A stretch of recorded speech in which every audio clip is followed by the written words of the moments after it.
there's a lot of stories that you will not see because a lot of media outlets will not print or run anti-insurance stories because they're going to alienate one of their biggest advertisers. Oh, yeah. They've actually done studies where it actually influences a jury pool. Like, they wouldn't do that. They're my good neighbor. Hey, everybody. I'm Eric Oberembt, and you're listening to Be Authentic or Get the Fuck Out. We talk about real shit, what's on our minds, and don't give a fuck if it makes you feel a little uncomfortable. So sit back, strap in, and get ready for some real shit. Hey, everybody. Welcome back to another episode of Be Authentic or Get the Fuck Out. I'm your host, Eric Oberembt. We are back at Win the Storm. Nobody saw this shit coming, but we are back. We're on the floor. We've got the podcast booth set up, and we've got some amazing interviews coming at you. This one today is special because, well, I've been trying to get this interview lined up for years, I would say, and really excited we were able to make it happen today. And I want to introduce my guest, Doug Quinn. Doug, thanks for being here, buddy. Thanks for having me. Dude, I'm super excited. We have been trying to connect to be able to do this for a while now. We've got so much to dig into. We've got APA stuff. We've got recovery stuff. We've got, I don't know, we're going to dig something up too. I want to dig something up, maybe get you cry a little bit. I don't know. How do we feel about that? Are you going to stomp on my foot? I mean, yeah, this isn't going to be a congressional hearing, but you know, like we're going to get close. That's some shit that you do though, isn't it? Yes. Tell everybody what you do on a day-to-day. On a day-to-day, I'm the CEO of United Survivors Disaster Relief, which is really just an expensive hobby, the way that we pay forward what people did for us when we lost our home. But our main gig is we run the American Policyholder Association, which is the only organization in American history that takes in cases of criminal fraud against the insurance industry and the vendors that they hire, such as engineers, adjusters, TPAs, etc., and we vet them, and if in turn it becomes a situation where we think it should be looked into by public prosecutors, we package the case and we give a criminal referral to public prosecutors. So what's the most recent? Is there a recent case or something that's being worked on right now? We have 4 active cases in 2 separate states at the moment. Okay. Going on. So I'm limited to what I can talk about, but 1 or 2 of them have been in the news. Pretty high-profile stuff down in Florida, and there's 2 others that nobody knows about because we kind of don't want to let the other side know what's happening, so they don't have a delay. APA was founded in mid-2018 is when we first got together down in New Orleans, and we're sort of laid out, here's what we propose to do, and here's what we're going to do, and we sort of had to build it from scratch. It was different. Because, look, I can start a roofing company. I can go and come to a conference and learn about how to do a roofing company. I can go on YouTube and learn how to be a brain surgeon, But no one's ever done this before. Right. This is literally a first in American history. It's very experimental. And, of course, we started off the gate going against one of the most powerful industries in the country. The insurance industry is the second most powerful lobby in America. They spend just behind the top lobby. Do you know who that is? Cigarettes, tobacco. Close, Big Pharma. Oh, fuck, yeah, I should have known that. Of all people, I should have known that. Yeah. So, and look, money is power in America. As much as we talk about government for the people, by the people, of the people, there is a whole segment of how this country is governed that money, people with money, have so much more influence than the average American, that can get meetings with our elected officials, that can have influence on policy, that get to speak to committees, all because of the money and the power and the influence. What's the one biggest change in the APA that's happened from when you started to the way that things are working now?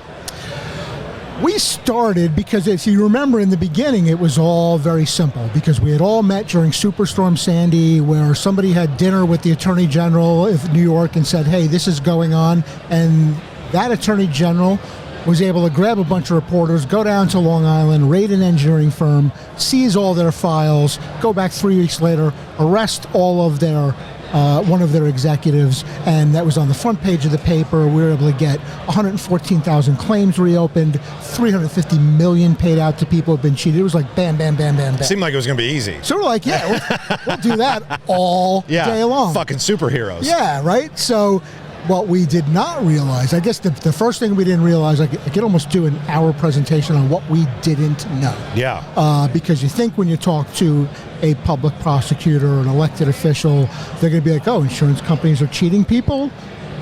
Let's go get them. Right. And not so much the case, especially when you're an elected official and you need a tremendous amount of money to be elected. You don't necessarily want to alienate one of the most powerful lobbies in the country.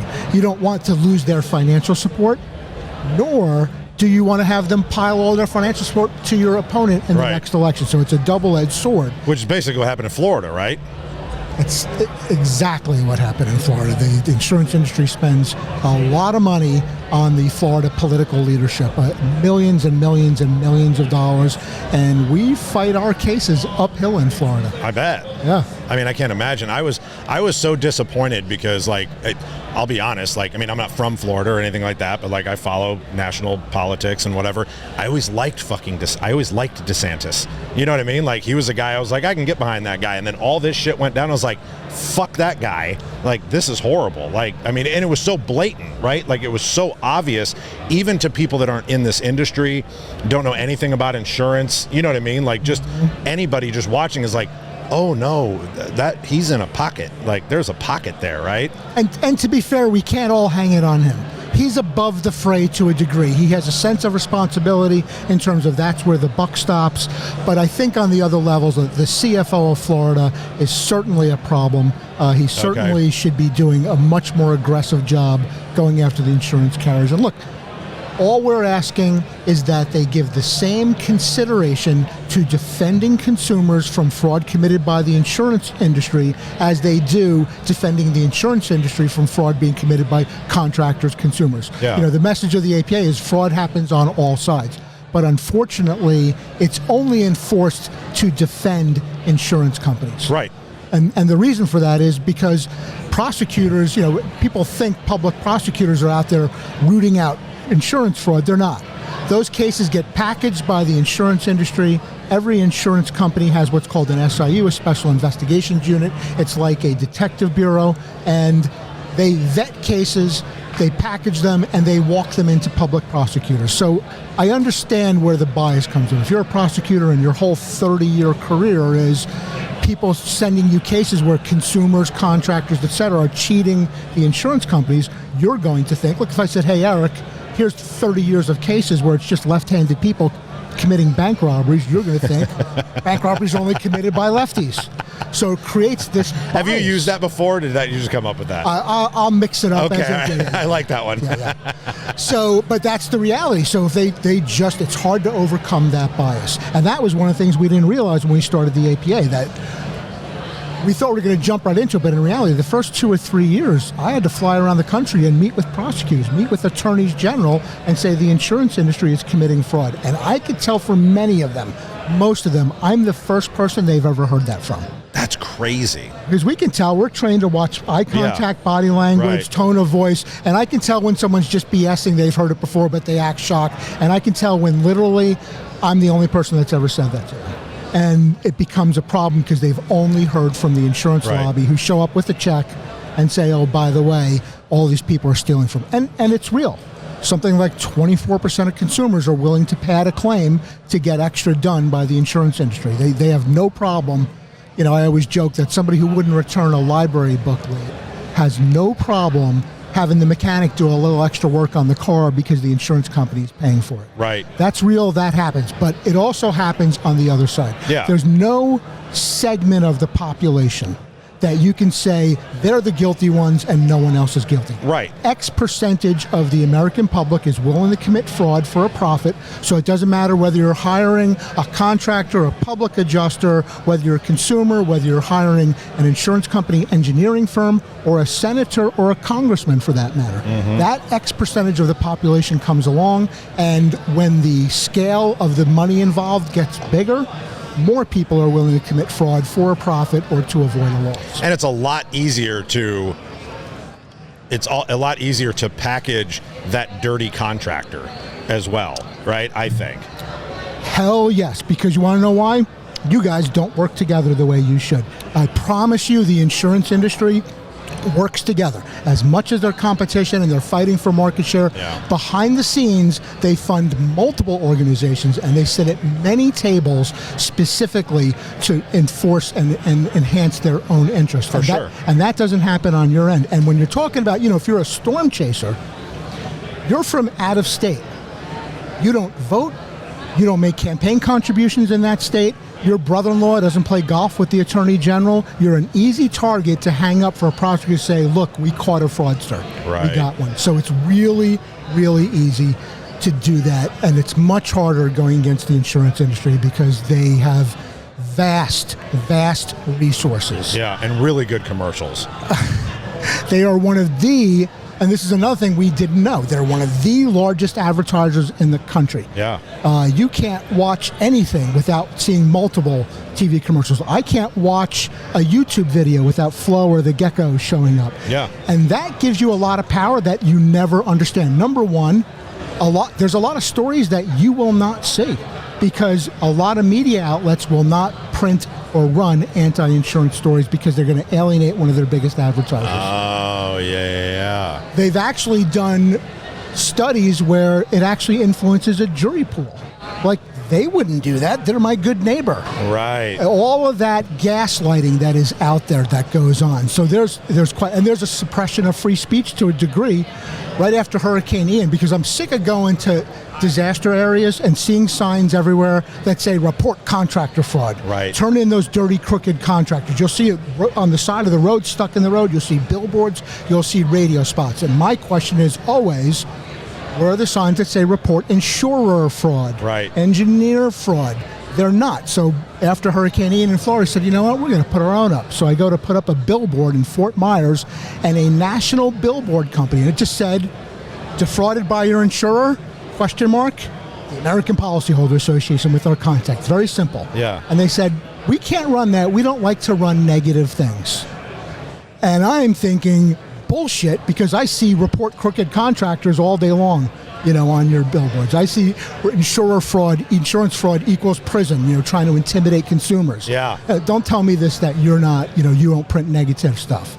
You just don't want to alienate one of your biggest advertisers. Wow, that's real. I never thought of it that way. There are things that the insurance money is very deep, and its fingers, or tentacles, if you will, reach into many, many places that influence power in the United States and influence the messaging. So the messaging commonly is, it's a gaslighting. It's the right hand saying, look what the left hand is doing. Yeah. And while the entire prosecution community is gaslighted and looking over here, nobody's watching what the carriers do. Yeah.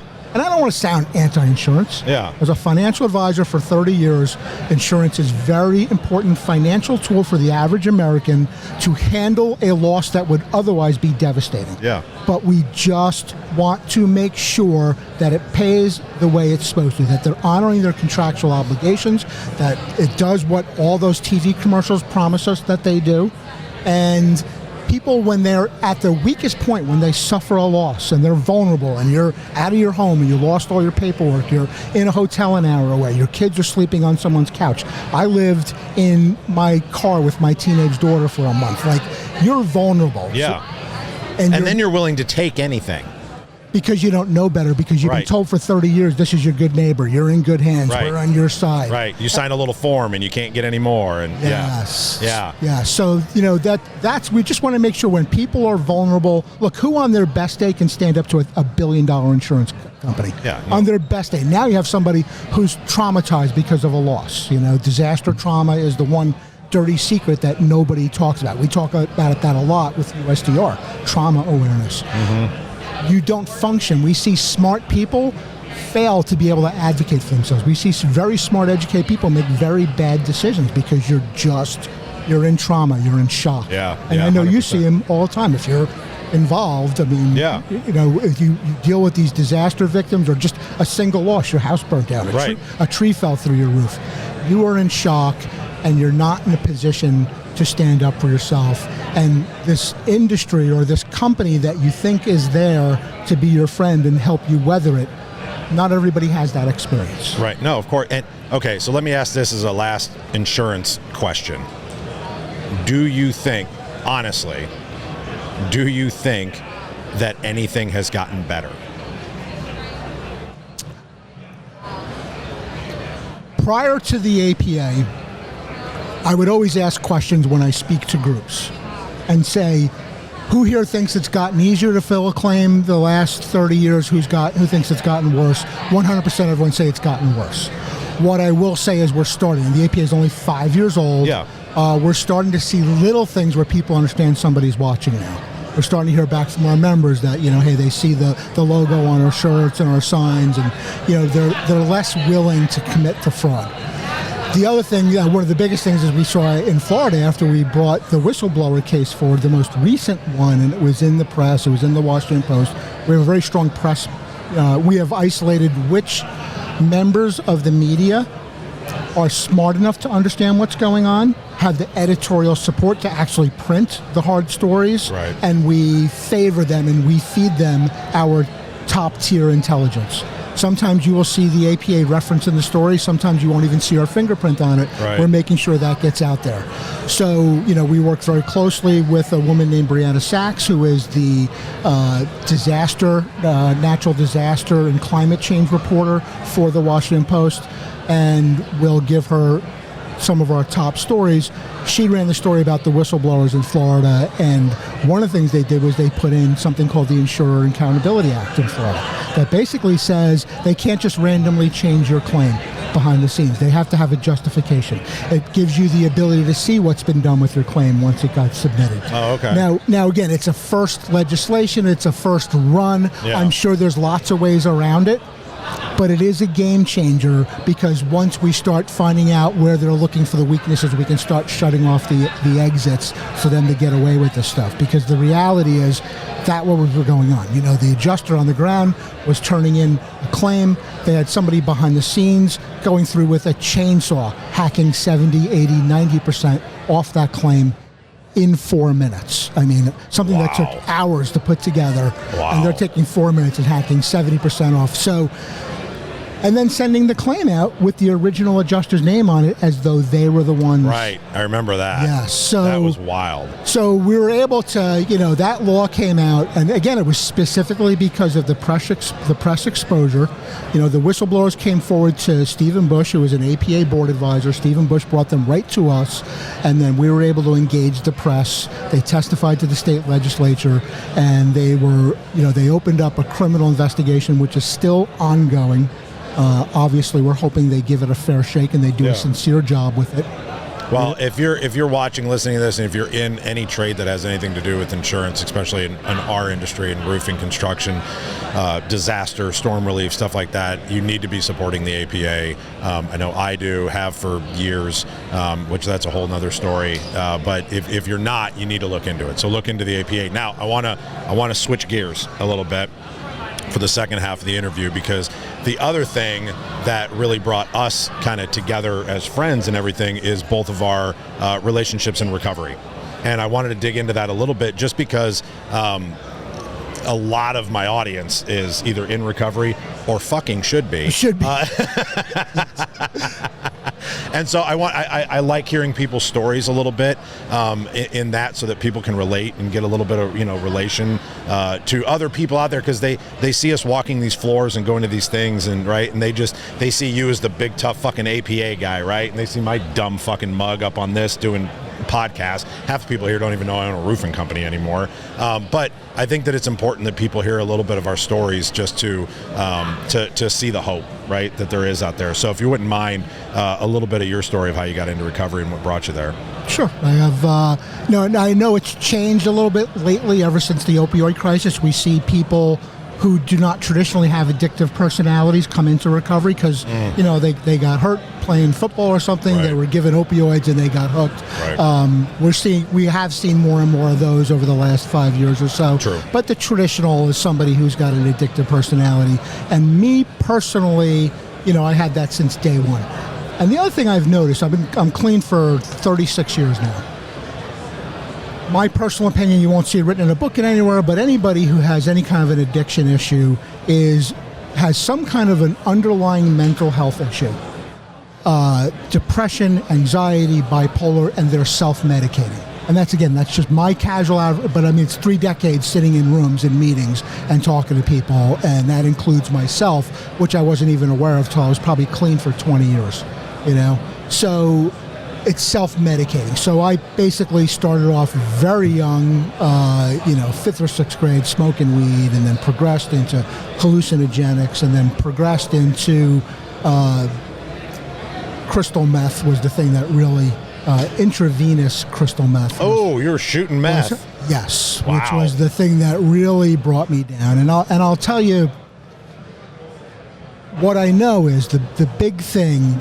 Everyone talks about hitting a bottom, but for me, knowing that, look, I was raised in a good family. I got a great education. I had the ability to really do something in this life, and here I am. I'm living on the street. I am surrounded by people that are actively killing themselves.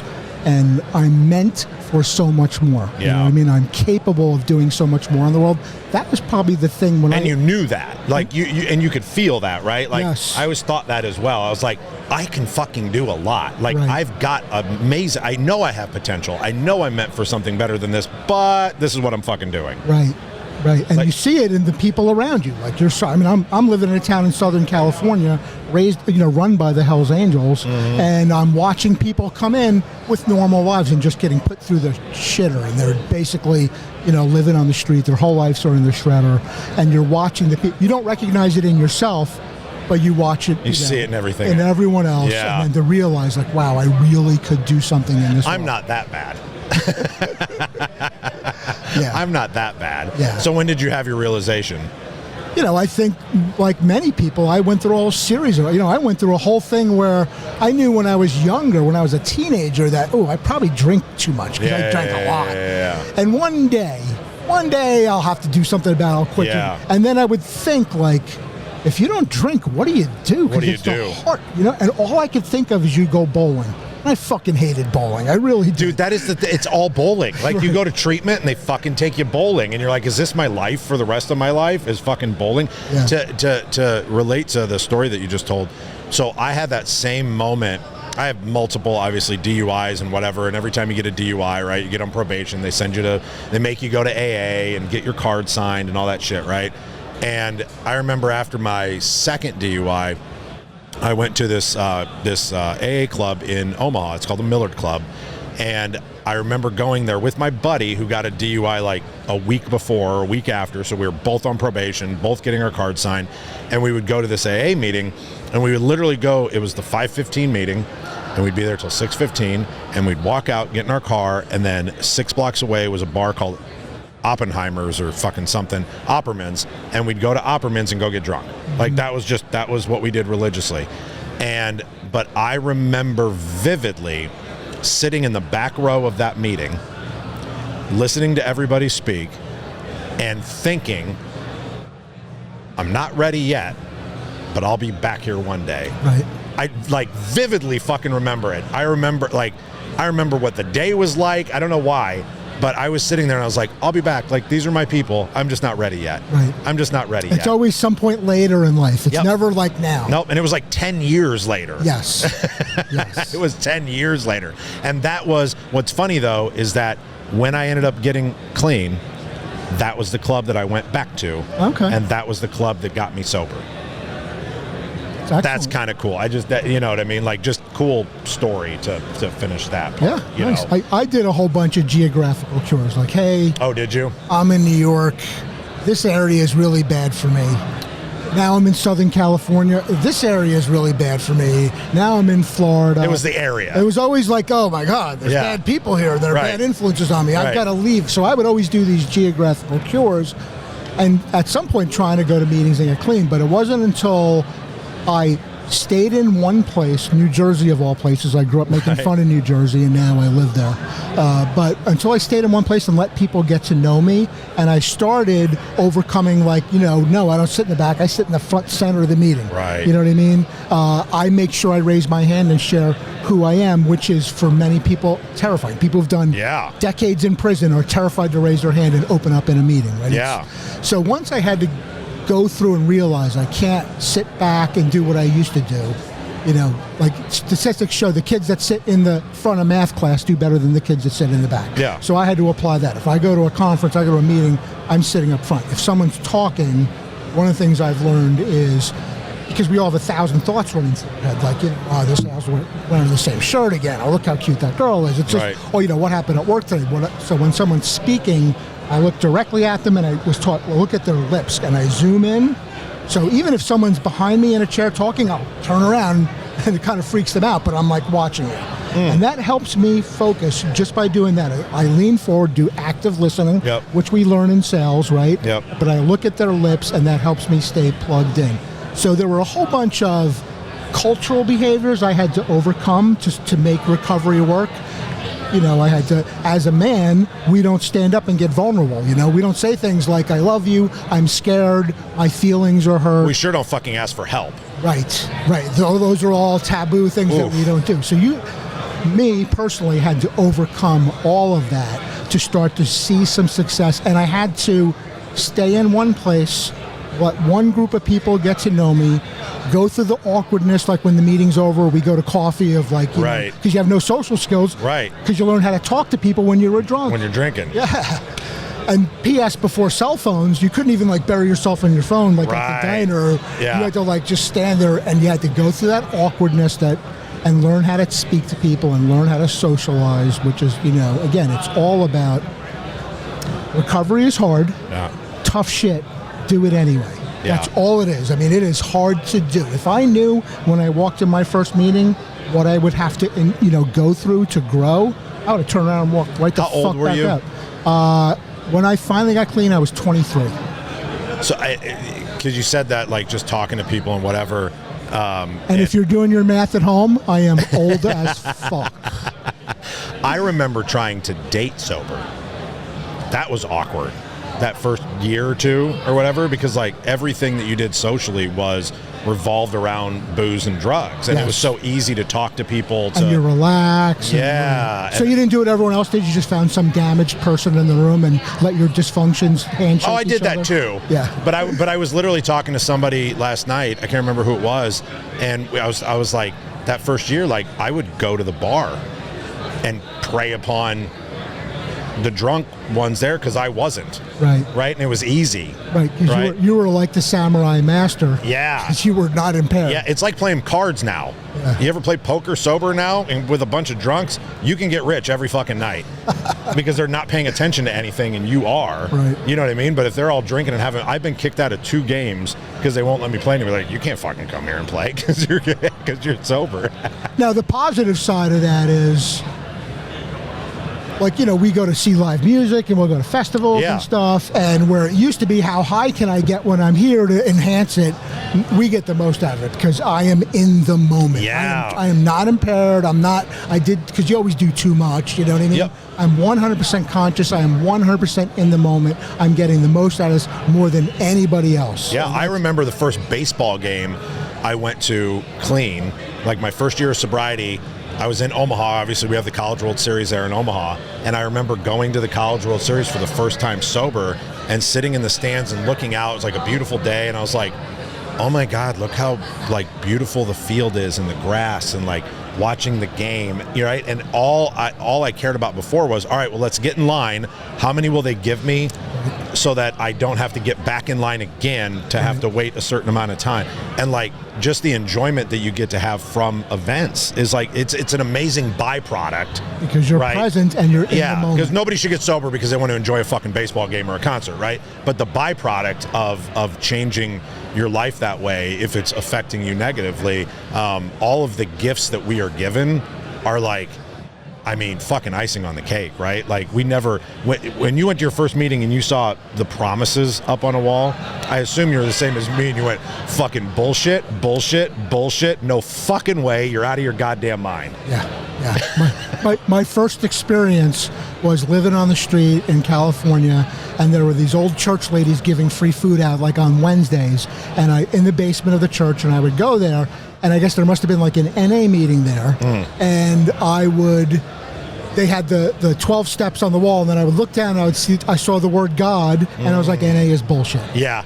Because always somebody trying to jam religion down your throat. Yep. So I was like, it's bullshit. And then you realize that's not really what it's about. No, but it takes a while sometimes to find that out, right? Yes. And I think that's important for people listening too, because I bring this up a lot, but that word God will scare a lot of people away because they think that it means they're coming in there and they're preaching religion and all this different stuff. Yes. The problem is that sometimes they are, and there's always that guy, right, that's maybe chairing the meeting or is doing his share. And I remember guys at this old Miller Club that were like, and if you don't believe in this, you're fucked. And it was like, then we had to have 3 other people be like, okay, don't listen to Crippled Tony, like don't leave yet, right? Like, you're still in the right place, right? And so for people listening and watching, like, don't let that frighten you. There's so much more, and that stuff just comes.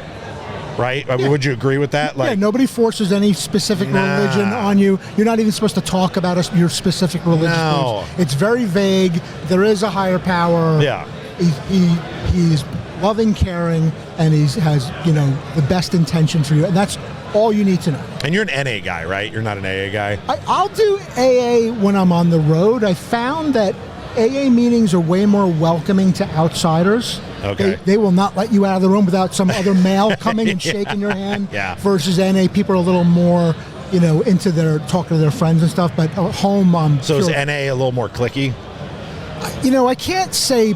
People say cliquey, but I think maybe it's a cult. There are some places, like if you go to an NA meeting in Brooklyn, you're not getting out that door without somebody hugging you and seeing how you are. My first ever NA meeting in Southern California, the chair cut me off as I was beelining for the door and, said, hi, That's how awesome. are you? How are you doing? Yeah. And that made a big impact. But in general, I wouldn't say cliquey, but I'd say a little more. Do they feel superior because they did harder drugs? No, I don't get that at all. No? Okay. No, I haven't been to an NA. That's why I'm curious. Right. I mean, obviously, I'm superior to because I've done harder Just drugs. in general, yeah.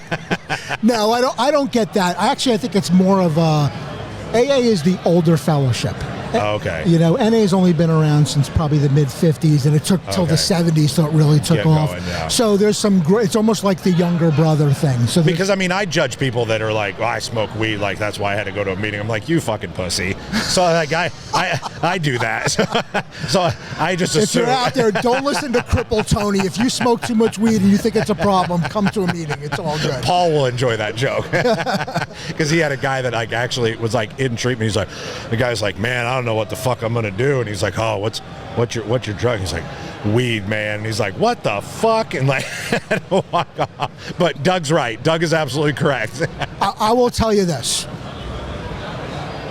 I can be addicted and make my life unmanageable with anything. Right? Video games, shopping, working, like things that. So when you get clean and sober, you think, all right, that's all over with. Oh no. Because what is it? It's brain chemistry. Yeah. I do this drug and it kicks off endorphins. I do this drug, it kicks off adrenaline. I do this drug, it kicks off. It's all pushing a button and manipulating brain chemistry. Yep. And there's lots of ways to manipulate brain chemistry that have nothing to do with drugs or alcohol. Right. So, and many of us get caught up in that. People have gambling problems, right?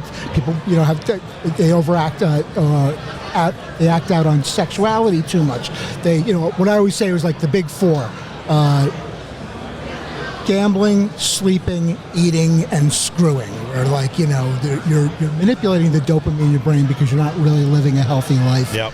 And there's lots of ways to do that. So people struggle with that, and we all sort of find our way through it. But look, I could do it with weed. I could make myself unmanageable. Oh, 100%. Yeah, and I'm not discounting. I'm that guy. I had that moment of like, I'm better than you because I did coke and meth. You know what I mean? Like, and that's why I was always like, I wonder if those NA guys just fucking look down on us alcoholics because of that. No, they don't. As a matter of fact, within NA, every once in a while you'll see somebody. Like, I've seen a friend who's a good friend of mine for years now, but when he first came in, he was like, I was in Harlem shooting shooting dope with sewer water when you were down here drinking Boone's Farm. You fucking pussy. Yeah. And then people realized just how ridiculous that is. Yeah, that's funny. I remember a buddy had been in, we were in Jersey. He came back, he had been in Kansas, and he's like, and of course we're 20s, we're stupid, right? And he got hooked on really bad dope in Kansas. I was like, they have heroin in Kansas? Really? Like, you don't think, but look, you could lock an addict or an alcoholic in a locker on the moon, and they're going to find a way to use. That is no fucking shit. That is no shit. All right, Doug, as we wrap these up, what I always do, and I'm sure you know this because you watch everything that I do, but at the end of... Even when you're not on camera, I'm just always there watching. Yeah, God. The way we always wrap up is I always want to give the floor back to the guest to give them an opportunity to either expand on something that we dug into and then I cut it short, or something that you came here with an idea in your head of like, man, I want to make sure that I fucking get this out, right? Because I'm always an asshole and forget something. So I always want to give the guest that opportunity with the last couple of minutes to wrap it up with whatever thoughts they have for me and the audience. Well, look, come be a part of the APA. Yeah. We're standing up for people, and the way we say it is, you make a good living in this industry. This is a way to give back. It's not the only way, but it is a way to give back where, the people that put food on your family's table are getting taken advantage of by a very powerful industry, and we're one of the few organizations, if not the only, that are standing up for them. Yep. But the most important thing is, if you think you have a problem with drugs and alcohol, and people around you are telling you, just get to a meeting and raise your hand. You don't have to say a lot, but, just say like, I think I'm struggling. I have this issue. And the cool people will find you. And I'll tell you what, I don't care how tough you walk in, because we see people walk in like this with their guards up. They're the saddest. And that's it. You're scared, and we know you're scared. Yep. Because we all walked in the same way. And the person who walk around with their guard up the most, their fists up like this, are the people that are the most scared. And it's okay, because we all went through it. We all had to go through that period of discomfort, and go through the change and work our way through it. So we're completely understanding to the people that are also struggling. And we see it. Yeah. We know. We can see it. You're not kidding anybody. And here's the thing. You pick up the phone, right? You pick up the phone and you message somebody at Roofers in Recovery or me or Paul, whatever. Like, it's so easy now. Like, you don't even have to go anywhere to take that first step of asking for help, right? It's so easy now to literally pick up the phone and Facebook message somebody you don't even know to be like, I don't know where to go. I don't know what to do, but I know that I need help, right? Do that. Nobody's going to judge you, especially nobody here that's been in the exact same position is not going to judge you, and we literally, all we want to do is help. So, Doug, dude, thank you for making the time. I'm so glad we finally got to do this. I love seeing you. I also wanted to say as we wrap up, thank you for being my friend. It really means a lot to me. Like, you're a really good human, and there are a decent amount of good humans out there, but not as many as people think. I'll clarify that. I'm a douchebag with a lot of karma to pay off. That's fine. So I have to live to like 400 to pay off the damage I've done in the past. I'll take it. But you're a good dude, and I appreciate you giving me your time, because that's the one thing we talk about here is like, man, that's what we don't get back is time. In our meeting this morning, we talked about we lost Larry last week, right? I mean, unexpectedly, that dude was on the rise, healthy, amazing human, helping people, and he's fucking gone. And we have no idea when our ticket's going to be punched, right? And so we need to make sure that we're not only doing the right thing, but spending time with the right people and taking care of those people that are closest to us. And I just appreciate you being in my life and being my friend, and it means a lot to me, and I appreciate you being here today, buddy. Awesome. Thank you very much. Hey, everybody, thank you for tuning in today. Appreciate it. Like, share, subscribe, all that fucking bullshit. Brought to you by fucking nobody. I got no goddamn sponsors. I pay for all this shit myself. So Zyn, for all your nicotine needs, we're going to get these cocksuckers to fucking sponsor me one day. That's the goal. Also brought to you by Cult Culture Movement. If you're looking for a group of people to get together with and grow and learn, do some personal development, take a retreat or two a year, reach out to me, Culture Movement, couple group calls every month. We have an amazing group of people that like help each other in business and personal. Please reach out if that's something that you might be interested in too as well. And remember, everybody, to be authentic or get the fuck out. Authentic. Get the fuck out if you can't be authentic. Get the fuck out if you can't be authentic. Yeah. Swipes.